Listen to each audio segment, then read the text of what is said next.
On the final Thursday of every month for 3.5 years, I have hosted a potluck. The potluck is called Soup Night because I make soup. Now, this has grown from 3 people, 100% of whom were my roommates because they had no choice, to 30 to 40 people. And that includes real friends, fake friends, Uber drivers, Tinder dates.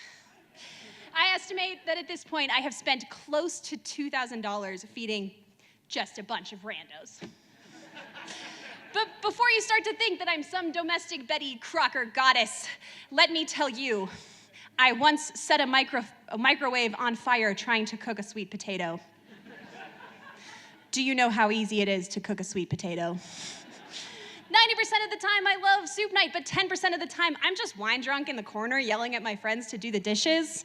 So listen, if I can host a soup night, you can host a soup night, and I'm gonna give you 5 reasons why you should start today. Number 1, because 200,000 years ago, when we were the birth of humanity, we were just tribes and hunter-gatherers, and we did not have a sense of place. And still to this day, we have not evolved out of this. Studies show that you cannot untwine whether you like a place or whether you just like the people in it. And that's hopeful, because that means if you hate where you live, you just have to have more friends. Number 2, you will make more friends if you eat together. So again, back in the day, cavemen were sitting around a fire and we're passing peas to each other, and that was how we bonded. And again, we have not grown out of that. The University of Chicago recently did a study where they had groups of people negotiate this hypothetical agreement, and there were groups that were eating the same food from the same bowl.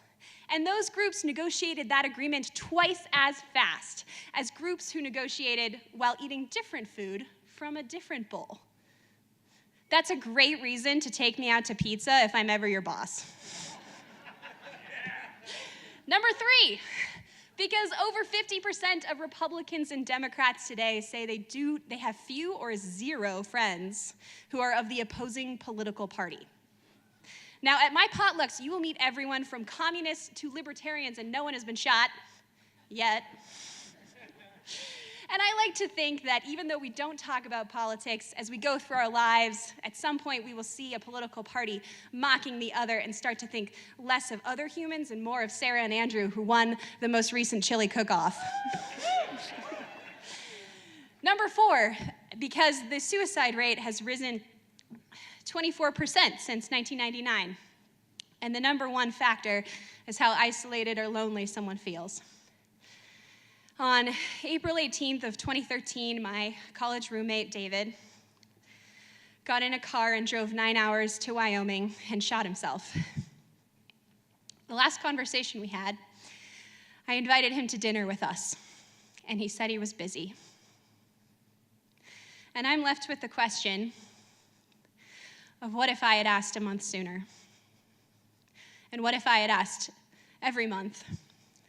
Or what if I had asked every month, say the 3rd Thursday of every month for 3.5 years?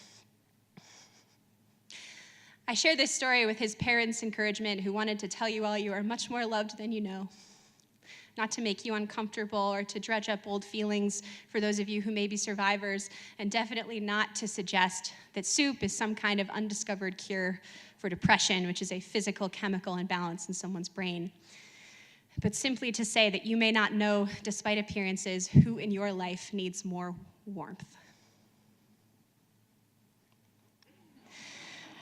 Number 5, and we're gonna bring it back up, so start laughing again. Number 5 is babies. Okay, so I'm a really bad matchmaker. You should not let me set you up on a date, except that you should, because I really like it. So my soup nights, they're the closest that I get to living the Bachelorette in my real life. And I have to say, I have had 1 success, and they just moved in together, and unbeknownst to them, it is Colorado common law that because they met at my potluck, they have to name their firstborn child after me. I'm really looking forward to meeting baby Kate. So that's it. Thank you so much. Go host a potluck, save America, and definitely invite me because I make excellent gazpacho.